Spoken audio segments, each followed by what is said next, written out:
Hey, it's Ashley Lowe-Simmons. And today I just want to share with you a little bit about my story, where I came from, and how I became the woman that I am today, and how I became the clinician that I am today. Right here behind me, you see what's called is the Pearson Hills here in Peoria, Illinois, and this is where I grew up. I was born to a single mother. My mother and my father were not married. I had a brother about 4 years younger than me. And it's in these very apartment homes where I learned and experienced trauma and how trauma impacts your life, and how generational curses kind of flow down and pass down, and how I became independent. And so when I was about 4 or 5 years old, I can recall I was sitting in the living room with my brother who was in his car seat. My mother and father, they would fight, physically go head to head all the time. And so these are some of the things that I experienced. I experienced that. I experienced, just a lot of my mother and some demons that she was struggling with, and how that impacted my upbringing. And it forced me to become independent at such a very young age.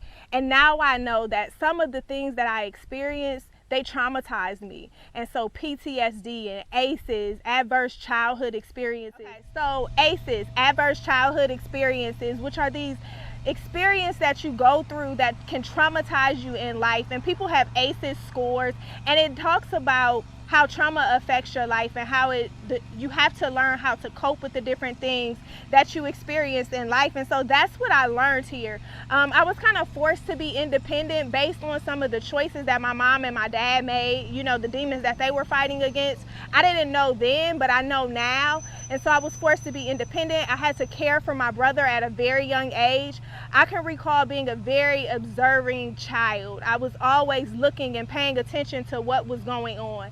And so I can recall a time where my mother left me and my brother at the house by ourselves.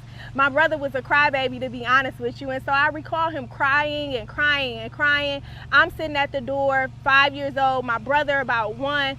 I remember seeing my mom go in the kitchen, and she got a bottle, and she put the water in the bottle, she would warm it up in the microwave, and she would take something that I now know today to be formula, and she would put the formula in there, and I seen her put the top on there and shake it up, right, and give it to my brother. And all I knew was, as a child, he stopped crying. And so when my mom left us there by ourselves, what did I do? I did exactly what I seen her do, what I observed her do, because I knew I wanted him to stop crying. And so once I did that, he stopped crying. And so I'm extremely independent today, and it's because of those things that I experienced in the past. So we have to really learn how to take those things that may happen to us that are negative and switch them around for our good. And so what I learned as I journal and as I write and as I really understand the things that I experienced when I was younger, we have to use those things to build ourselves up and also to build up others. And so what I want you to leave with this is that I want you to understand that you have to own your story. You have to write your story. You have to own it. You have to embrace it and really flow with it, because the things we go through in life, they're for us. But a lot of times it's for us to reach back out and to bring somebody else through similar experiences. So y'all have a good day.